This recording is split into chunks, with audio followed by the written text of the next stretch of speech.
Roma fanatlari muhim goldan keyin Shomurodov haqida qanday fikr bildiryapti? Eldor Shomurodov Yuventusga qarshi o'tkazilgan murakkab o'yinda zaxiradan maydonga tushib muhim gol urdi. Legionerimizning bu aniq zarbasi orqali Roma Yevropa Chempionlar Ligasi yo'llanmasi uchun kurashish imkoniyatini saqlab qoldi.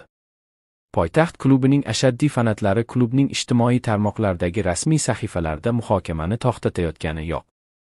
Sports.uz portali rimlik futbol ishqibozlarining Eldor Shomurodov haqidagi fikr-mulohazalarini havola etishni ma'qul topgandi, biz esa ularni o'qib beramiz. Alessandro Muzi. Eldor kerak bo'lgan payda doim o'z o'rnida, bizning o'zbekka gap yo'q. David Legamba. Yaxshiyam Shomurodov bor ekan. Fathir Anson Fotbal. Ranieri imkon berdi, Eldor ishonchni oqladi. Mario Yannichari.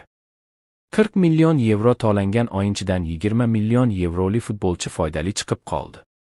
Elisabetta Abrukia. Shomurodov yordamga har doim tayyor. Luigi Stabile. Eldor gollar qiroli. Emiliano Minucci.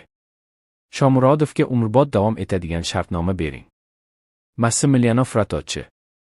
Shomurodovning imkoniyatlariga ishongan kam sonli muxlislardanman. Mana haqiqiy futbolchi. Piero Egri.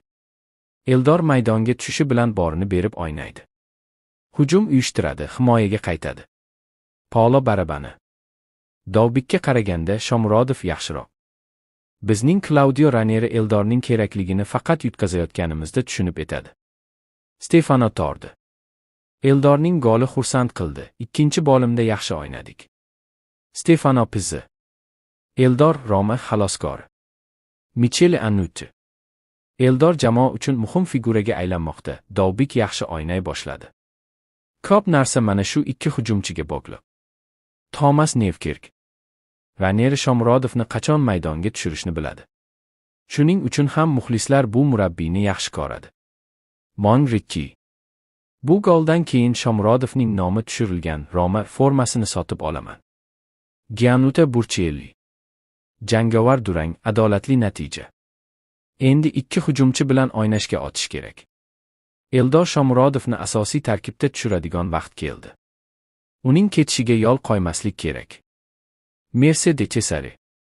Eldor Shomurodov qiyin paytda maydonga tushdi, gol urdi va Romani yuqori o'rinlarda bo'lishga loyiqligini isbotladi.